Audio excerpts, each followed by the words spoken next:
Hello friends, विवा food रेसिपीमध्ये आपले सगळ्यांचे मनापासून स्वागत। आज मी बनवत आहे भोपळ्याचा हलवा। त्यासाठी इथे मी अर्धा किलो भोपळा घेतलेला आहे। ते मी कट करून घेते। त्याचे बिया मी साइडला काढून ठेवते। आपल्याला हे बिया टाकायच्या नाहीयेत हा, त्या धुवून मी सुकवून ठेवणार आहे आणि त्या वाळून घेणार आहे। त्या बियांमध्ये कॅल्शियमचं प्रमाण खूप जास्त असतं। ते आपले हड्डी मजबूत करण्यासाठी खूप फायदेशीर असतं। त्याच्यामुळे भोपळ्याच्या बिया कधी टाकू नका। त्या धुवून वाळून त्याचे गर काढून ते खा तुम्ही, खूप छान असतात ते।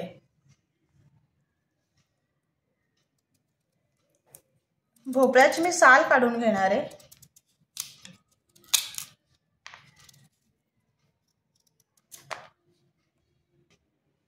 इथे मी सर्व भोपळ्याचे साल काढून घेतलेले आहे, बघू शकताय तुम्ही।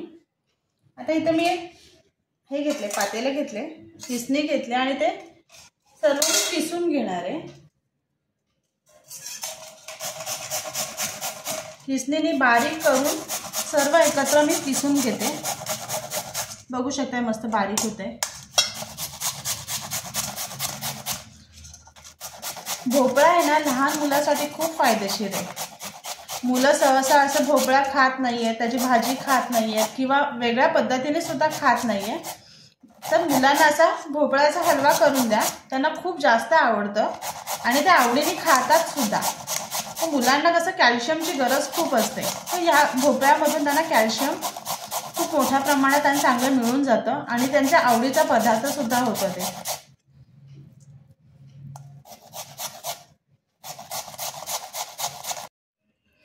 हे सर्व किसून झालेलं आहे तयार, सगळं किसून घेतलंय मी।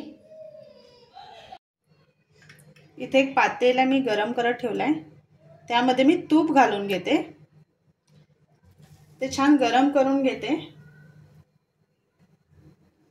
हे छान गरम होत आलंय। हे मी साजूक तूप घेतलेलं आहे।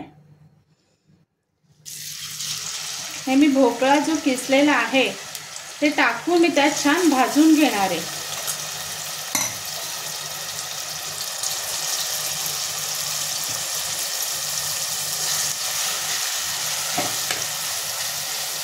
हा भोपळ्याचा कलर बदलेपर्यंत भाजायचं आहे त्याला, छान चॉकलेटी कलर येईपर्यंत भाजून घ्यायचे।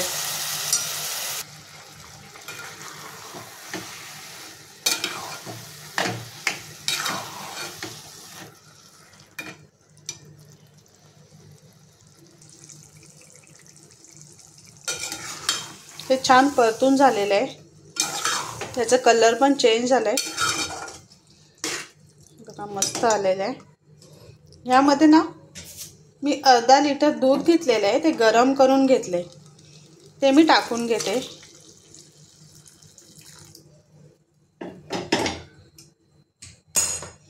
ते छान मिक्स करून घेते।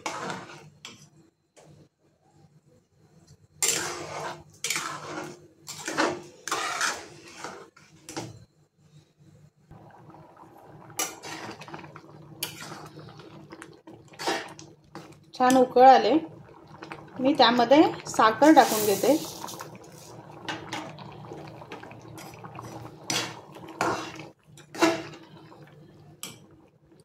आणि काजू बदाम मी बारीक कट करून घेतलेत, थोडा पिस्ता घेतलाय,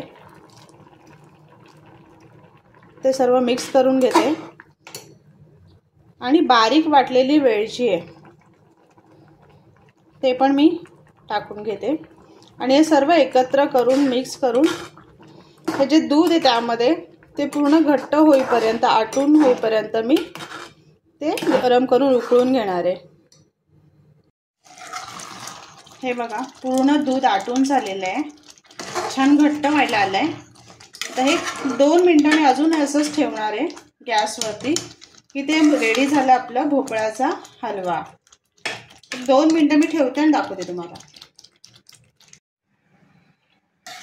हे रेडी झालेलं आहे भोपळ्याचा हलवा, खूप छान टेस्टी आणि यम्मी लागतं। करून बघा आणि नक्की सांगा कसं झालंय ते। हे खूप जास्त प्रमाणात पौष्टिक आहे, लहान मुलांना नक्की करून द्या, त्यांना हेल्थसाठी खूप चांगले आहे ते। Bye bye.